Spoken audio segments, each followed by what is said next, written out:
প্রিয় দর্শক, আসসালামু আলাইকুম। দর্শক, আপনাদের প্রীতীয় শুভেচ্ছা জানিয়ে শুরু করছি আমাদের আজকের প্রতিবেদন। তো দর্শক, দেখতে পাচ্ছেন আমাদের সামনে এক আপু দাঁড়িয়ে আছে। আমরা তার জীবনের গল্পটা শুনবো।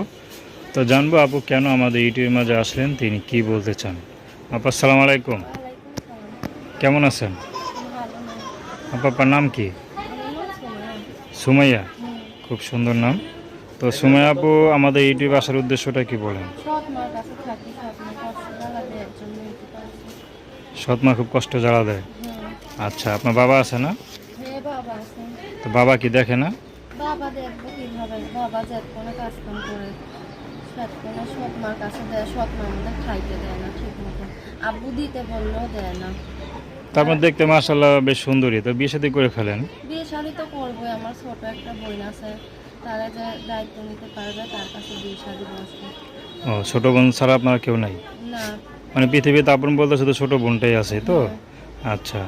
তো ছোট বোনের দায়িত্ব যে নেবে তাকে আপনি বিয়ে বসবেন? হ্যাঁ। আচ্ছা, মানে যে আপনাকে বিয়ে বসবে শালি একটা ফ্রি পাবে, এই তো? হ্যাঁ। আচ্ছা। তো আপনি কি করেন? আমি বাসায় কাজ করি, বাসায় সবসময় কাজ ঘরের করেন? কাজ করি। আচ্ছা, তো টাকার পয়সা পান তো নাকি? টাকা পয়সা কিভাবে পাবো? সব মা ঘরের কাজ কাম করে, রান্না বান্না।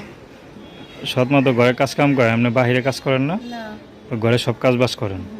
ও আচ্ছা আচ্ছা, মানে যাবতীয় সব কাজ বাজ, কাপড় ধোয়া সব কাজে করতে হয়। হ্যাঁ, আমাকে দিয়েই করা। তো খাওয়ান টাউন ঠিক মতো দেয় তো?